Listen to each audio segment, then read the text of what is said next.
क्या 2024 के लोकसभा इलेक्शन में कर्नाटक में 1 लाख से भी ज्यादा वोट्स चोरी हुए हैं? 7 अगस्त को राहुल गांधी ने एक प्रेस कॉन्फ्रेंस किया और वहां पे उन्होंने ये बताया। तो सच्चाई ये है कि हिंदुस्तान में इलेक्शन कमीशन और बीजेपी मिलकर इलेक्शन चोरी कर रहे हैं। राहुल गांधी पूछ रहे हैं वो बहुत ही इंपॉर्टेंट सवाल है और जो एलिगेशन है against election commission of India वो बहुत ही सीरियस है। लेकिन इलेक्शन कमीशन ने क्या कहा, मैं आज इस मुद्दे पे बात करना चाहता हूँ इस वीडियो पर with facts, numbers and data. So stay with me.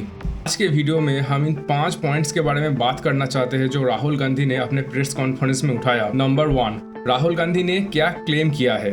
Number 2, क्या वोटर लिस्ट में मैनिपुलेशन सच में हुआ है। नंबर 3, इलेक्शन कमीशन ने क्यों तुरंत इन्वेस्टिगेट नहीं किया। नंबर 4, सीसीटीवी फुटेज क्यों नहीं मिल रहा है। और नंबर 5, अगर हम डेटा और वीडियो एनालिसिस करें एआई की मदद से तो क्या हमें इस फ्रॉड के बारे में पता चल सकता है। आइए जानते हैं इस वीडियो में। राहुल गांधी ने प्रेस कॉन्फ्रेंस में ये बोला कि उनकी टीम ने महादेवपुरा असेंबली सेगमेंट जो कि बेंगलोर सेंट्रल लोकसभा के अंदर आता है वहाँ के इलेक्टोरल रोल्स का ऑडिट किया और वहाँ more than 1 lakh suspicious entries मिले and he divided them into 5 categories. Number 1, duplicate voters यानी कि वो वोटर जिनके नाम एक से ज्यादा एड्रेस पर है। नंबर 2, फेक और इनवैलिड एड्रेसेस यानी कि वो जिनके एड्रेस आइदर फेक है और इनवैलिड है। Number 3, bulk voters at single address यानी कि एक ही एड्रेस में बहुत सारे वोटर्स रह रहे हैं। नंबर 4, इनवैलिड और मिसिंग फोटोज यानी कि जिनके आइदर फोटोज नहीं है और है भी तो बहुत अच्छे से दिख नहीं रही। और number 5, the misuse of form 6 यानी कि वो लोग जिन्होंने 60 और 70s के बाद अपना पहला वोट डाला है। उन्होंने कुछ एपिक नंबर्स और नाम्स भी दिखाए जो आमतौर पे अलग स्टेट्स में भी शो कर रहे थे, जैसे आदित्य श्रीवास्तव जिनके नाम कर्नाटक में 2 बार, महाराष्ट्र में 1 बार और यूपी में 1 बार मिले, और विशाल सिंह जिनके नाम कर्नाटक में 2 बार और यूपी में 1 बार मिले। हमें ये ध्यान रखना है कि जो इलेक्टोरल रोल्स है वो 16 मार्च 2025 से पहले का है और जो लोकसभा का इलेक्शन हुआ वो 2024 में हुआ, यानी कि जो 2024 में लोकसभा का इलेक्शन हुआ वहाँ पे यही जो इलेक्टोरल रोल्स है इनका यूज हुआ है। और 2024 में जो लोकसभा का इलेक्शन हुआ वो टोटल 7 फेजों में हुआ, फेज 1 से लेके फेज 7 तक। फेज 1 जो स्टार्ट हुआ 19 अप्रैल को और फेज 7 जो खत्म हुआ जून 1 को। मतलब जो फेक वोटर्स है वो अगर चाहे तो फेज 1 में किसी एक स्टेट में अपना वोट डालकर फेज 2 या फिर फेज 3 में कोई दूसरी स्टेट में जाके अपना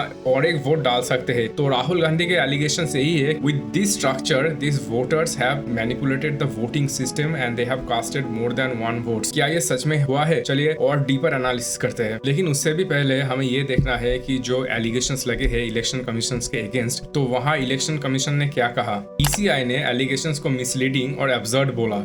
इलेक्शन कमीशन ने 2 आर्गुमेंट्स दिए। Number 1, Kamalnath versus supreme court judgement from 2019। इस जजमेंट देते समय कोर्ट ने कहा कि ईसीआई अगर किसी को डेटा देना चाहता है तो जो डेटा का जो फॉर्मेट है तो वो अपने आप डिसाइड कर सकता है। Either election commission can give machine readable data or hard copies of the data. तो सवाल ये है कि अगर आप डिसाइड कर सकते हो आप कौन सा डेटा दे सकते हो, अगर आप पीडीएफ में भी दे सकते हो, हार्ड कॉपी में भी दे सकते हो या फिर इलेक्ट्रॉनिक कॉपी में भी दे सकते हो जो कि मशीन रीडेबल है, तो आप मशीन रीडेबल फॉर्मेट क्यों नहीं देते। Number 2, CCTV detention rule. Raw polling booth video को जनरल रूल के मुताबिक 45 डेज तक ही रखा जाता है। अगर इलेक्शन पिटीशन फाइल होती है तो एक्सटेंड होता है। ईसीआई का कहना है अगर लीगल पिटीशन नहीं है फुटेज को इंडेफिनाइट तरीके से रखना और रिलीज करना ना तो लॉ के मुताबिक है ना ही प्रैक्टिकल है। ईसीआई को भी सवाल है कि जहां हम एआई और डेटा सेंटर बनाने के बारे में बात कर रहे हैं तो ये बोलना कि डेटा स्टोरेज प्रैक्टिकल नहीं है ये बिल्कुल बकवास है। मतलब 6 महीने बाद अगर सुप्रीम कोर्ट ने कहा कि हमें सीसीटीवी फुटेज दो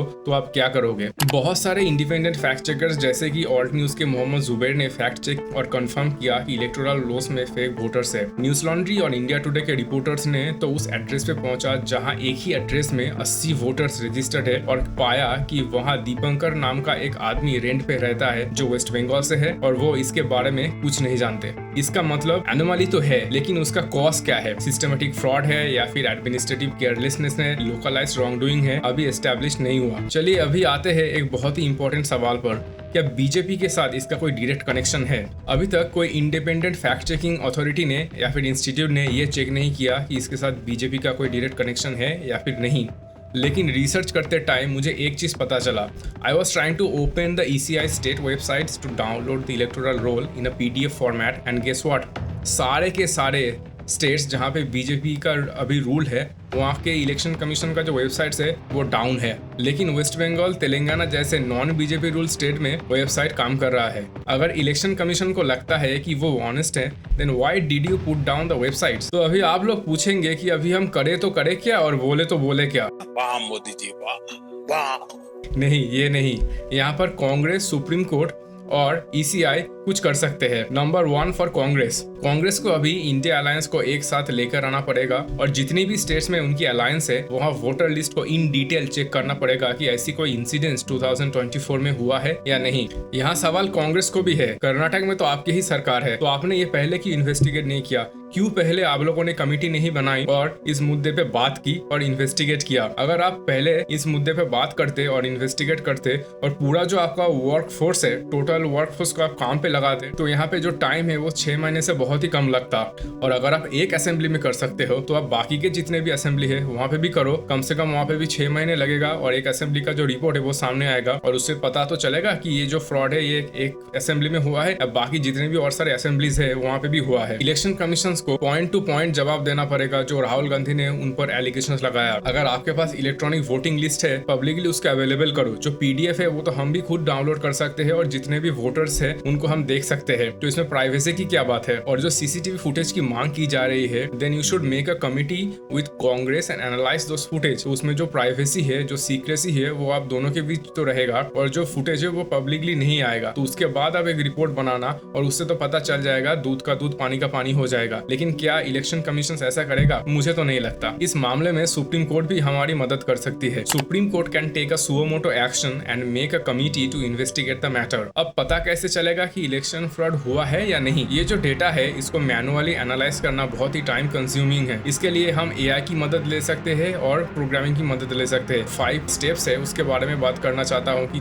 कैसे हम ये जो वोटर डेटा है उसको एनालाइज कर सकते हैं। Number 1 is OCR plus pursuing, मतलब पीडीएफ वोटर रोल को OCR के साथ पहले स्कैन करेंगे और उसका एक स्ट्रक्चर डेटाबेस बनाएंगे जहाँ पे अपना नाम, EPIC number, address, age, photo होगा, तो इसका एक पूरा टेबल बनेगा। नंबर 2, अगर ये टेबल बन गया उसके बाद हम इजीली कोई भी प्रोग्रामिंग लैंग्वेज में यहाँ पे कितने डुप्लीकेट्स है वो आसानी से हम लोग एनालाइज कर सकते हैं कि अगर एपिक में कोई फजी नेम है या फिर कोई एड्रेस है जहाँ पे कुछ हैशिंग हुआ है तो वो भी हम देख सकते हैं। नंबर 3, जो एड्रेस है उनका सैनिटी चेक हम कैसे कर सकते हैं? हमारे पास अगर डेटाबेस होगा तो हम लोग जियो कोडिंग की मदद ले सकते हैं। जितने भी एड्रेसेस है उनको एक जियो कोडिंग एल्गोरिथम में फेच करके देखेंगे कि वो जो एड्रेसेस है वो रियल है या नहीं है। Number 4, form 6 mismatch. अगर हमारे पास ये डेटाबेस होगा तो हम आसानी से देख सकते हैं कि वो कौन कौन लोग हैं जिन लोगों ने फर्स्ट टाइम वोट किया और उन लोगों का उम्र 60 या उससे ज्यादा है, तो इससे हमें आसानी से पता चल जाएगा कि फॉर्म 6 का मिसयूज हुआ है या नहीं। और नंबर 5, सीसीटीवी जो फुटेज है उसको चेक करके। दोस्तों आजकल एआई एल्गोरिथम और कंप्यूटर विजन एल्गोरिथम बहुत ही स्मार्ट है। फेज 1 में जहाँ पे भी इलेक्शन हुआ है हम लोग वहाँ का सीसीटीवी फुटेज एक एआई एल्गोरिथम में डालेंगे और वहाँ पे एक फेस डिटेक्शन एल्गोरिथम का यूज करेंगे और उससे एक डेटाबेस बनाएंगे कि हाँ फेज 1 में इन लोगों ने यहाँ पर वोट डाला है। फेज 2 में अगर हम वही सेम चीज करेंगे तो हमें एक और अलग से डेटाबेस मिल जाएगा और बाकी के जितने भी फेजेस है वहाँ पे भी हम लोग सेम ही करेंगे और उसके बाद जो सारे 7 फेजेस है, 7 फेजों का डेटाबेस हमारे पास रहेगा और उसको हम लोग मैच करके देख सकते हैं कि एक आदमी ने एक से ज्यादा वोट डाले हैं या नहीं। क्या ऐसा मुमकिन हो सकता है? हाँ, ऐसा भी मुमकिन हो सकता है। इनफैक्ट स्वीडन में एक इंस्टीट्यूट है IDAA बोलकर, जिसका पूरा नाम है the international institute of democratic and electoral assistance, जो लोग ये काम कर सकते हैं। इनफैक्ट इन्होंने ही बताया है how you can use AI to detect fraud in election. इस आर्टिकल का लिंक मैं नीचे डिस्क्रिप्शन में दे दूंगा। अगर आप चाहते हो कि मैं एक डेमो देकर दिखाऊं कि कैसे हम लोग कोडिंग और AI को यूज करके ये फ्रॉड डिटेक्ट कर सकते हैं, देन नीचे कमेंट सेक्शन में #डेमो लिखकर बताओ। मैं एक फॉलो अप वीडियो में आपको जो OCR पाइपलाइन है वो हम स्टेप बाय स्टेप कैसे यूज कर सकते हैं उसको दिखाएंगे और उसके बारे में बात करेंगे। अगर आपको ये वीडियो पसंद आया तो इस वीडियो को लाइक और सब्सक्राइब करो और अगर आपको लगता है कि हाँ डेमोक्रेसी में ट्रांसपेरेंसी चाहिए तो इस वीडियो को शेयर करो। मिलते हैं अगले एक वीडियो में।